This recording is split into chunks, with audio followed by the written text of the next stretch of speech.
एक लंबी और कठिन यात्रा के बाद राम बहादुर हनुमान के नेतृत्व में वफादार बंदरों की एक विशाल सेना की सहायता से लंका के तट पर पहुंचे।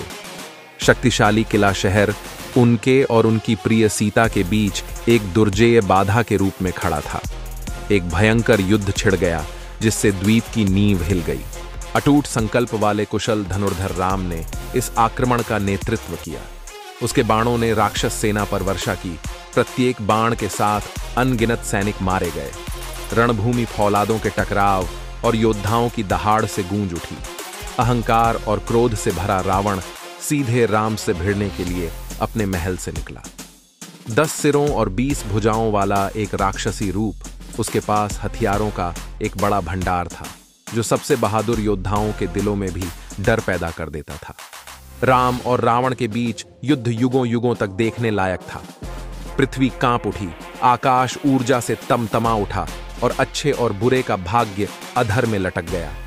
भीषण युद्ध के दौरान वानर देवता हनुमान ने महत्वपूर्ण भूमिका निभाई।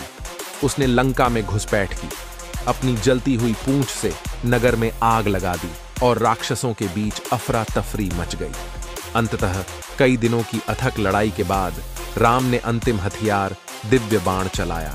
इसने रावण के कई दिलों को भेद दिया, राक्षस राजा को जमीन पर गिरा दिया और उसके आतंक के शासन को समाप्त कर दिया।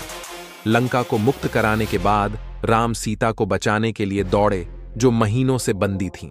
उनका पुनर्मिलन शुद्ध आनंद का दृश्य था, उस अटूट प्रेम का प्रमाण था जिसने सभी बाधाओं पर विजय प्राप्त कर ली थी। युद्ध अंततः समाप्त हो गया और राम असली राजा अयोध्या लौटने के लिए तैयार हो गए, जहां उनकी प्रजा के जयकारों के बीच उनका राज्याभिषेक किया जाएगा।